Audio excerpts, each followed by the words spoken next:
Welcome to Kavitha recipe Tamil.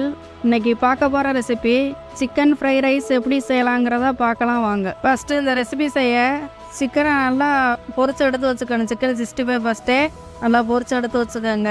எப்படி பொரிக்கிறதுன்னு ஏற்கனவே ஒரு வீடியோ போட்டிருக்கோம், அதை செக் பண்ணி பார்த்துக்கோங்க. இப்போ இதுக்கு தேவையான பொருள் வெங்காயம், ஒரு பெரிய வெங்காயம் பொடியாக கட் பண்ணி எடுத்து வச்சுருக்கேன். 2 பச்சை மிளகாய், கோஸு நல்லா பொடியாக கட் பண்ணி வச்சுருக்கேன். இப்போ எப்படி செய்யலாங்கிறத பார்க்கலாம்.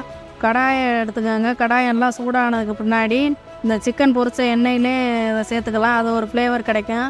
வேறு எதுவும் செய்ய முடியாது, அதனால் இந்த எண்ணெயே நான் சேர்த்துக்கிறேன்.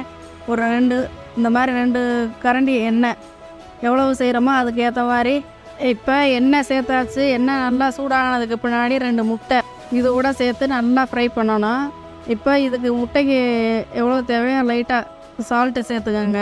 இப்போ பொடியாக கட் பண்ண பெரிய வெங்காயம் இது கூட சேர்த்து இதையும் நல்லா வதக்கிக்கோங்க. அது கூட பச்சை மிளகாயும் சேர்த்து நல்லா வதக்கிக்கிறேன். இந்த மாதிரி வதக்கிக்கோங்க. இப்போ இது கூட பொடியாக கட் பண்ணி வச்சுருக்க கோஸு ஒரு 100 கிராம் 150 கிராம் இருக்கும். நல்லா பொடியாக கட் பண்ணி வச்சுருக்க கோஸை நல்லா கழுவிட்டு இது கூட நல்லா சேர்த்துக்கோங்க. அந்த மாதிரி நல்லா இந்த கோஸெல்லாம் நல்லா வதங்கணும். அது வரையும் ஒரு 2 நிமிஷம் நல்லா வதக்கிக்கிட்டே இருக்கணும். அந்த மாதிரி வதக்கிக்கோங்க.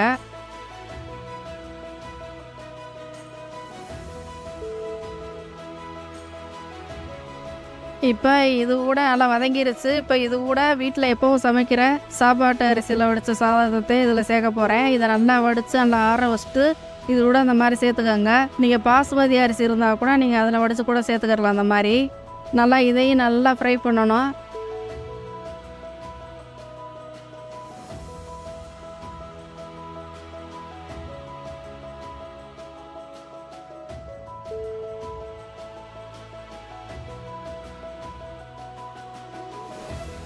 இப்போ இது கூட ஒரு ஃப்ரை ரைஸ் பவுட்ரு இது சேர்த்துக்கிறேன்.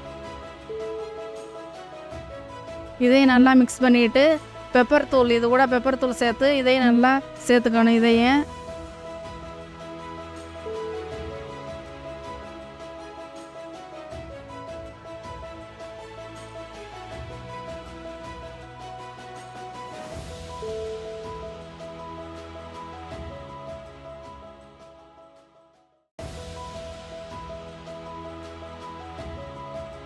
இப்போ இது கூட சோயா சாஸ், டொமேட்டோ சாஸ் இதையும் சேர்த்து நல்லா மிக்ஸ் பண்ணிக்கோங்க. அந்த மாதிரி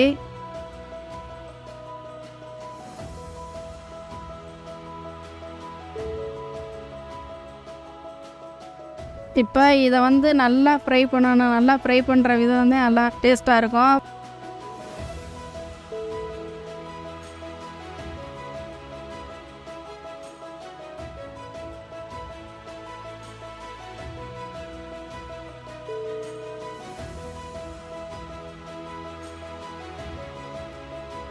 இப்போ லாஸ்ட்டாக இப்போ சிக்கன் நம்ம வீட்டில் பொரித்து கட் பண்ணி எடுத்து வச்சுருக்கோம். அதை இது கூட சேர்த்து நல்லா ஃப்ரை பண்ணிக்கிறணும்.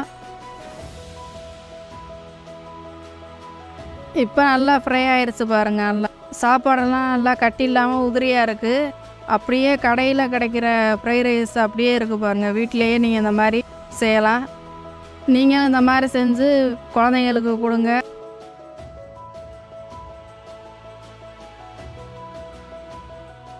இந்த வீடியோ பிடிச்சிருந்தா லைக் பண்ணுங்கள், ஷேர் பண்ணுங்கள், சப்ஸ்கிரைப் பண்ணுங்கள்.